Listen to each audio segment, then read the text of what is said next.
Passage, The Making of an American Family, is the memoir of his family who fled from Yugoslavia during World War II, survived imprisonment by the Russians, escaped from East Germany, and came to make their home in the United States. Author John Schissler Jr. is my special guest next on I Remember.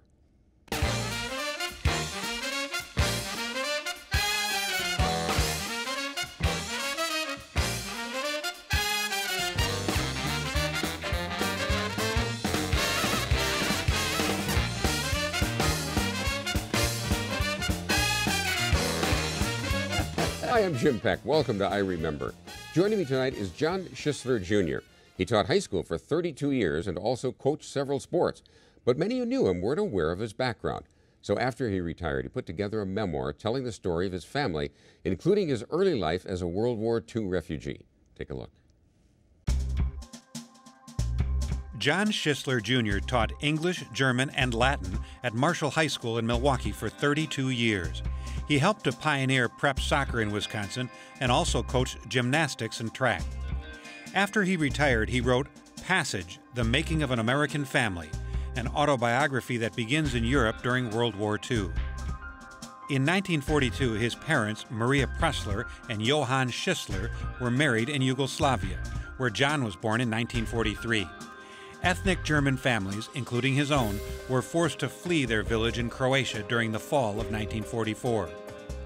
His sister Erica was born on a train in Austria, hours before it was attacked by British Spitfires. In 1945, the family was imprisoned by the Russians in Kaisersteinbrück. Many thousands died in this POW camp, where today stands a cemetery of mass graves. The Schissler family survived and was sent to work in the peat bogs of East Germany after the war. They escaped to West Germany in late 1947, and a year later they were living and working on the Brandt family farm. In 1950, sponsored by relatives living in Saukville, Wisconsin, the Schisslers came to the United States. When 3 generations of the family arrived in Milwaukee, their photo was in the Milwaukee Sentinel newspaper. By the early 60s, John was assimilated into American culture. His older cousins, Hans and Frank Geibel, helped John learn about his family's journey. He has returned to Europe with his wife Barbara and introduced his son Jeff to a childhood friend there. He also went back to Ellis Island, his entry point to the U.S. so long ago. At the Wall of Honor with son-in-law Dwight, daughter Angela, and granddaughter Jada, he proudly showed off the Johann Schissler family name inscribed there. In his memoir, John Schissler Jr. connects the past with the present in telling the story of an American family. Now, I've heard about early childhood memories, but do you really remember something that occurred to you when you were around 2 years old? Well, I do remember the train that was, turned over with smoke coming out of it. I remember, it's funny how scent can sometimes be something that's so strong that brings back memories. And when I was maybe 10 or 11 years old, I one time said to my mom, gee, I remember this dream that I had, and we were being attacked by planes, and there was this locomotive that was turned over, and we were making a run for the woods and that. And with tears in her eyes, she said, honey, that was no dream. You actually lived that.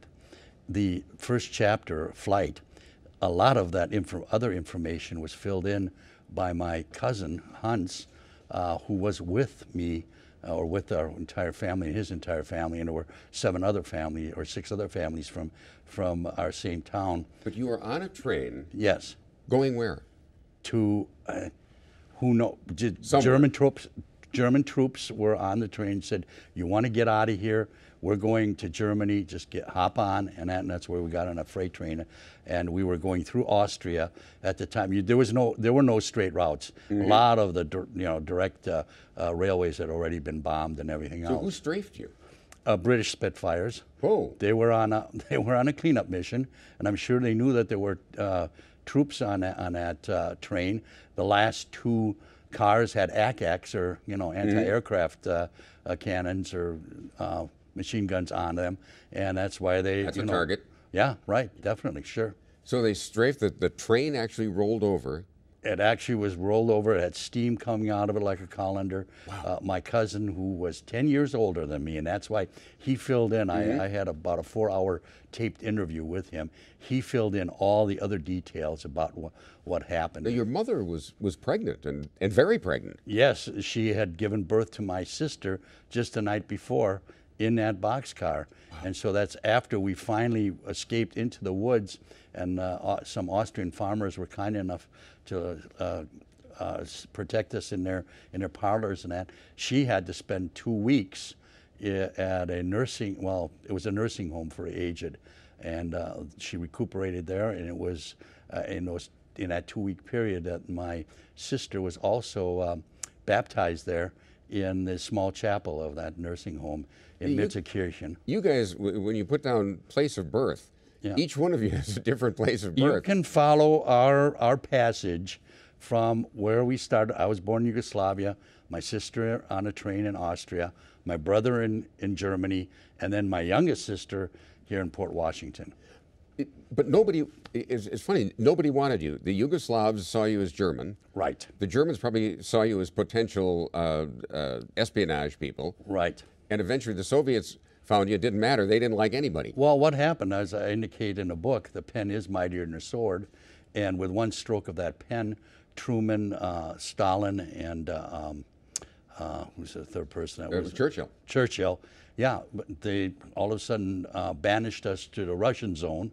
And and as a result, we were put in a Russian prisoner of war camp. Yeah, that's a great rescue. Yeah. You were rescued to go right into a prisoner of war camp. What were conditions in that camp like, John? Well, they were awful. There were 30,000 people crammed into lagers, we called them, and of those 30,000, 10,000 died. It was especially my sister almost died. Really? In that. The one who had just been born. Yes, yeah, right, because of malnutrition. And had it not been for the kindness of a Russian nurse who put a drop of cod liver oil in her hungry little open mouth every night, she would have never made it. Wow. The babies many of them would go from, especially the ones where they hadn't been born yet, or were so early in their childhood. Many of them, as I put in the book, went from womb to tomb, literally. And then with the bodies, they would just put them in a burlap sack and throw them unceremoniously into the same massive pit where all the other bodies were put in. My cousin Hans had to many times, on several occasions, take those bodies and put them on one of those wooden wagons and drag it over into the That was his job in the prison camp. Yeah. Didn't you say, it seems to me that I read that your parents at one point had a coffin made for your sister? Yes, because they didn't want her thrown into that pit, just out of So they just figured that she was going to die? Yeah. You're a tough family. Yes, very, very, very tough. But it was tough, especially on the children. Mm-hmm. Always toughest on the children. Did you know it at the time? Can you look back and did you know how bad things were?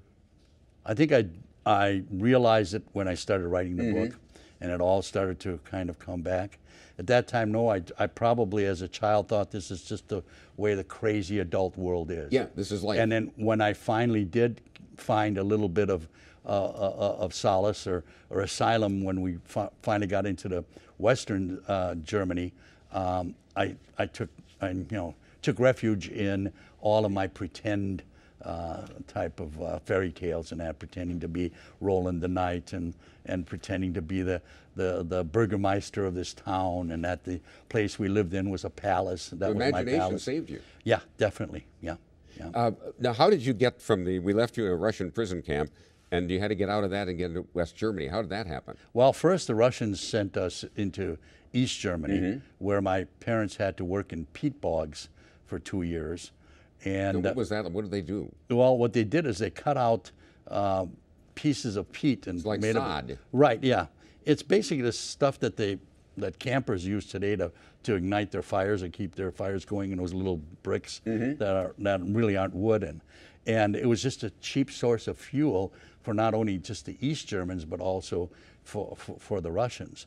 And so my parents worked the machines that cut that into different pieces. And they did that for 2 years, and we lived in a rundown old, I guess you could call it palace, with 30 people in one room, and you had to have nothing but sleeping accommodations. There's no room for a kitchen, so all the kitchens were outside. My grandfather made the first fire pits, and like I said, took barrels, cut them in half, and came up with the first Weber grill, I guess.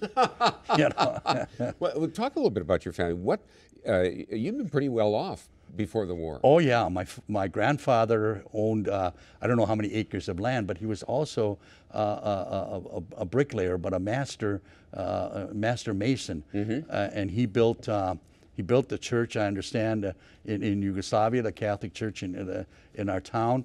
When we came to Milwaukee, he also even built the west wing of Marshall High School, where I taught, and also helped build. I remember him saying how swampy the land was where Capitol Court was, and how he helped there. Wow. But yeah, he had horses. My grandmother didn't have to work a day of her life at that time. And that was over like just that? Like that. Yeah, they grabbed everything. They took everything. How did you get to the United States? Well, there was a man by the name of Max Latashek. This is the information I received from my cousin, and he pretended to be a hobo. Now, my cousin wasn't sure whether he was actually a businessman or worked for the OSS. And he assured us that he could get us across the border, not just us, but about 100 other people. And we made a migration. He got us onto the train, again in boxcars and that. This was in late November, cold again. Get to the border near Eisenach, Germany. Get lost because it's midnight, dark and that. People start screaming, yelling. The good border guards catch us and tell us we're going back to Siberia. He all of a sudden appears with a sack full of, just like Santa Claus, with a sack full of liquor and a sack full of cigarettes, bribes them. Some of them were so grateful they helped carry some of the older folks across the rugged terrain, and where the British soldiers were already waiting for us in covered canvas trucks and to pick us up, so to give us political asylum. Now you got out of there and you got on a ship. Right. SS Washington, is that right? Yes, right, correct. And then came to the United States. What was the crossing like? Were you okay, or were you seasick? Oh, wow, it was rough. The Atlantic is it's just so gray and And this cold. is late in the season. Yeah, this is in the February. Cruising part yeah, stopped. right. Yeah, and this was not for cruising. And there were a few days where the water was, like they said, like a spiegel, like a mirror. But poor Grandma never made it out of the bunk down below in there because the sea. Surprising, I didn't get seasick until the ship actually stopped in New York Harbor, and it stopped, of course, rocking, and then that's when I got seasick. What was Ellis Island like when you went through? Well, they said it was... How old now? 6 and a half. 6 and a half, 7, okay. Yeah, right. Well, they call it the Isle of Tears.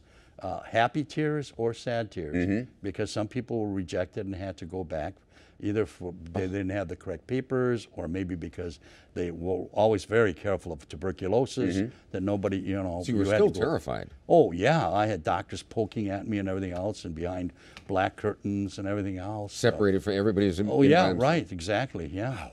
Worried about why are these people all crying, why are some people crying? The people who were processing us weren't very friendly, and they were stamping all these different papers. And yeah, you were just...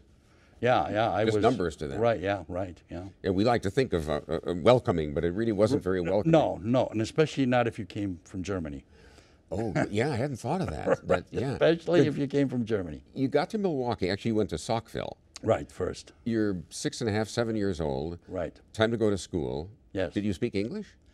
Well, I didn't go to school until September, so I was already in the United States in February, end of February. So I was able to pick up some of the language before that. But I looked at my first grade report card, and it wasn't too good. I was inattentive and didn't follow direct. Well, I mean, second grade, I was a lot better. The report card reflected a lot better behavior. Well, wasn't there a story, whether it was you or maybe your sister, I can't remember, but somebody, the expression "cut it out"? Yeah, it was me. I'd look for my scissors, you know. Oh, and somebody told you to cut it out, and you Right. took that literally. Well, of course, sure. You know, it was a strange language. How do you cut a tree down and then cut it up? You know, I mean, just things like that. Or spelling. Oh, that's awful. One, where's the W? I find out it's in the next letter, two, where it's not pronounced. I mean, We don't think of that. Right. Yeah. And German then is you a, ended up teaching English. what's that? Yeah, right. Well, you know, the problem with English is that about 80% of the word are not spelled phonetically. Even Oh, yeah. Even phonetically isn't spelled phonetically. And so that What was the state has problem. put an S in the word lisp? Yeah, right, exactly, right. Yeah. But take you back. I didn't mean to jump 30 years there no. with getting in. But you couldn't have just blended in. I mean, you're obviously European. You had an accent. You had Right. trouble with the language. Other kids welcoming, not welcoming. What was it Well, like? I was fortunate that I did not have an accent. Well, you didn't. No, not at all. And the other kids, I would just tell them that I was Croatian, and most of them didn't know where the heck that was, so nobody bothered to ask. Most of them still don't. Right, yeah. And if you would have said German in that, they would have maybe raised an eyebrow on that, because the Second World War was still pretty vivid in the minds of a lot of people. For a long, long time. Yeah, right. And the fact, too, here we were in Wisconsin, at least in 1950, when you, from a so-called communist country, Yugoslavia, and McCarthyism was alive and well, so we had a double whammy against us, not only German, but also commies. Again, Yeah. you couldn't win for losing. Right, exactly, yeah. You didn't want to play soccer. No, Why? because I wanted to be American. I followed the Braves religiously, played baseball. I didn't want anybody to know that I was a foreigner.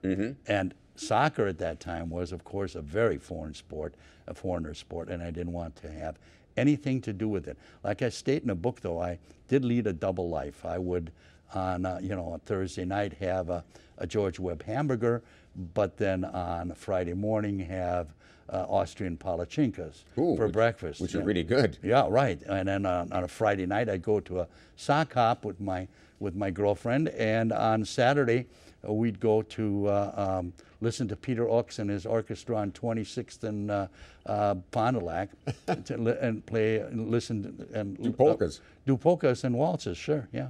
Oh, that's funny. Let's jump ahead now a little bit. Sure. And you end up teaching at John Marshall, Yes, and you taught English, German, and Latin. and Latin. Yes. Does anybody teach Latin anymore, by the way? Oh yeah, they still offer Yeah. it at Rufus King High School. MSOE has a Head Start program where they also teach Latin. My daughter teaches summer school at MSOE for the Upward Bound program, not Latin, but English. But So where yeah, did you study Latin? at West Division High School, which is now School of the Arts. I took 4 years of it there, and then I took another 6 years at UWM. Wow. And the reason I got interested in it is I thought it was a beautiful language. I was an altar boy at St. Michael's, and I thought, geez, I love this language. I'm going to continue taking it. And people who haven't studied it don't realize the wonderful things that are written in Latin. Oh yeah. And translations don't do them justice. Oh, definitely not. Well, I mean, as a product of the Jesuits at Marquette High School, I studied a lot of Latin. yeah, Not always willingly, but I studied it. Marquette High School. Oh, yeah. My son went there. All right. Yeah, I knew there was something I liked about you right away. When you were teaching at John Marshall, how good a school was that? Oh wow! I mean, in the early '70s, it was a huge school. First of all, about 4,000 students. We had graduating classes that were anywhere from 500 to 1,000, and I still consider it as one of the, if not the finest public high school in the state at the time. I mean, we had probably the best foreign language lab in the state. We had 10 teachers in the foreign language department. Wow. 8 of whom who were qualified to teach 2 languages, 2 foreign languages, not just one. So they were multilingual, and our not only were the academics great, but the sports programs were great. It was when I found out I was going to teach at Marshall High School, because I had done my practice teaching there. I thought I died and gone to teacher heaven. It was, just such a fantastic school. How'd you get into being a coach? It's interesting. I think it was my second year as a teacher. Some kids approached me and said, look, all we need is someone, we need an advisor. We need an adult to supervise us when we go to Deneen Park to do our practices, because otherwise they won't allow us to. And this was in what sport? What was that? What sport? In soccer. In soccer. So after all those years, Yeah. you end up in soccer anyway. Well, as you get older, you get more common sense. Yeah. But what happened was the enthusiasm of these kids. They were playing. They weren't going to get any awards, or they had to come up with their own uniforms. Well, they couldn't even use John Marshall's name. Right. They? Exactly. We were called the Blue Eagles. Right. And just their enthusiasm. They were playing it for the love of the sport, not because they were going to get recognized or get anything out of it. Now, the school didn't let them use the John Marshall name. They obviously weren't crazy about this having a soccer team. Oh, no. I was accused by one of the principals of jeopardizing the entire athletic program for MPS, and I told him, sir, I didn't know we were that powerful. But that was, some of the other sports that were complaining, and that they were worried that we would take prospective players from them. But I tried to explain, the kids who played soccer didn't want to play football. They would have just sat on a bench anyway. They didn't like that kind of physical contact, and they wouldn't have done those teams any good anyway. Now, John Marshall must have been just delighted with you. First of all, you start a soccer program that they don't want. And the girls, too. And then you started a girls program. Right. And how did that come about? That time was almost heresy to do something like that, because girls only could compete GAA, which was intramural, not against other schools and that. I didn't realize that. Yeah, right. That was, that was something that was really, really... It wasn't feminine to compete. Right. Yeah, they were too delicate to do that. I remember the principal calling me in office, and this one was in favor. He says, Schissler, you must be crazy. He says, but go ahead. And 100 girls showed up for the meeting. 100? Yeah. All I did was make an announcement. Anybody who was interested in playing, soccer should report to room 138, and they showed up. Now, what did parents think about this?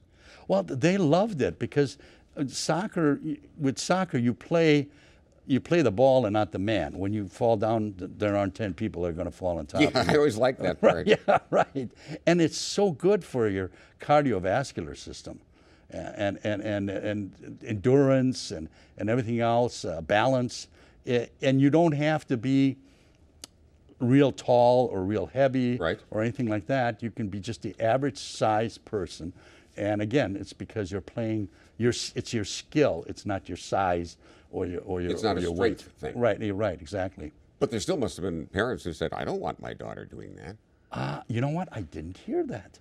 I didn't hear that from them. Of course, they weren't playing that many games. It wasn't that organized. I was wondering, who did they play? Because nobody else was playing. Well, we got, I think it was Riverside was one of the teams, and there was another one, and I think they played each other 3 or 4 times in one season, until other teams, started to join up. Did you know you were a trailblazer? At that time, no. I had to. Some people did not like me. Some people did not like me. You're teaching 3 languages. You're coaching boys soccer, girls soccer, but you didn't stop there. You coached some track and field, didn't you? Yes, and gymnastics in between that time. And gymnastics. Yes. Mm-hmm. What do you do in your spare time? Did you have any? I shouldn't ask it that, because I know, but you had some really good athletes and some of those track teams. Yeah, I was fortunate enough to have a young man by the name of Floyd Hurd, who there's a well-known name. Yeah, right. And he, as a matter of fact, he's right now coaching. He's the head sprint coach at Houston University. Is he really? Yeah, and that makes me proud that he, continued on into coaching. But yeah, he was the #1 in the world in '85 or '86 in the 200. One one of only 6 men at that time that ever broke the 20-second mark in a 200. He beat somebody who was pretty well known. Carl Lewis on 2 occasions. Carl Lewis. Wow. Yeah, right, and he was Carl Lewis's roommate for a while too. And Carl Lewis took him under his wing and got him to join the Santa Monica Track Club. And I think it's still the 800-meter relay. They still hold a world record for that. It was Lewis, Burrell, Floyd, and I forget the name of the fourth gentleman who was on that. You went through a fascinating part of Milwaukee history, and that is the riots of 1967. Mm-hmm. What are some of your memories of those? I was terrified when I saw those Jeeps. We were living on 33rd and Burleigh at the time with my grandparents. They lived upstairs, we were downstairs. They bought a home there. And when I saw those Jeeps with the machine gun turrets mounted on them and soldiers again, it just, frightened me. Brought back all those memories. Yeah, definitely. And what I was so scared, I did the same thing as my parents did when they were in Velika Pisanica, Croatia. They went to higher ground. They went to Bjelovar. I took my family and my grandparents, and we went to my parents who lived further north and west in Milwaukee, and stayed there overnight until a couple of nights, I think, until everything settled down. Well, if you were scared, your grandparents must have been petrified. Oh, yes. Having been through what they went through. Oh, yeah. My grandmother, I tell the story how the first time she heard a sonic boom, we couldn't find her anywhere in the house or around the house, and about a half hour later, we finally found her in deep recesses of a closet. She thought they were starting to bomb us again. Wow. Yeah. She's hiding in the back of the closet. Yeah. The book is Passage, The Making of an American Family, John Schissler Jr., and it is, I'll tell you, it is a book that's going to hold your attention. It's a page-turner. John, thank you very much for coming in. This was just a pleasure, and for sharing your story in such a wonderful way. Thank you for being with us. I hope to see you again as we continue to remember. Honored. Thank you very much.